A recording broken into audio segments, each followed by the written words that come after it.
यावल नगर परिषद मुख्याधिकारी हे पद गेल्या 4 वर्षांपासून रिक्त असल्याने प्रशासनाच्या कारभारावर कुणाचेही वचक नसल्याने नागरिकांचे हाल होत असून शहरातील नागरिकांच्या समस्यांचं निराकरण होत नसल्याने नगर परिषद प्रशासनाच्या कारभाराबाबत शहरवासियांमध्ये कमालीची नाराजी व्यक्त करण्यात येत आहे।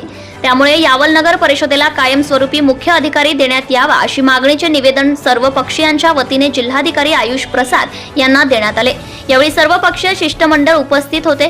शिवसेना शिंदे गटाचे जिल्हा उपसंघटक नितीन सोनार, महाराष्ट्र नवनिर्माण सेनेच्या जनहित विभागाचे महाराष्ट्र प्रदेश उपाध्यक्ष चेतन आढळकर, काँग्रेसचे भगतसिंग पाटील, कदीर खान, अनिल जंजाळे, प्रहार जनशक्ती पक्षाचे कलीम शेख यांचा समावेश होता।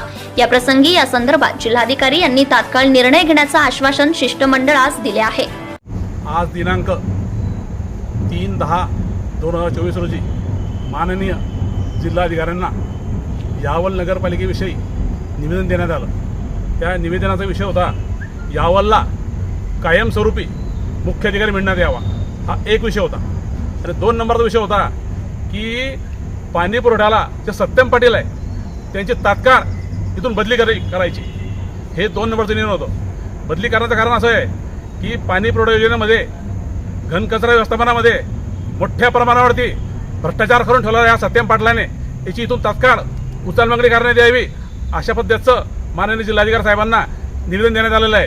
सर्व पक्षीय मनसे, शिवसेना, राष्ट्रवादी काँग्रेस पक्ष, काँग्रेस पक्ष आणि प्रहार पक्ष यांच्या वतीने जिल्हाधिकाऱ्यांना सांगण्यात आलं आहे की कुठल्याही परिस्थितीमध्ये आम्हाला येणाऱ्या 8 दिवसाच्या आत या सत्यम पाटलाची इथून हाकलपट्टी केलीच पाहिजे।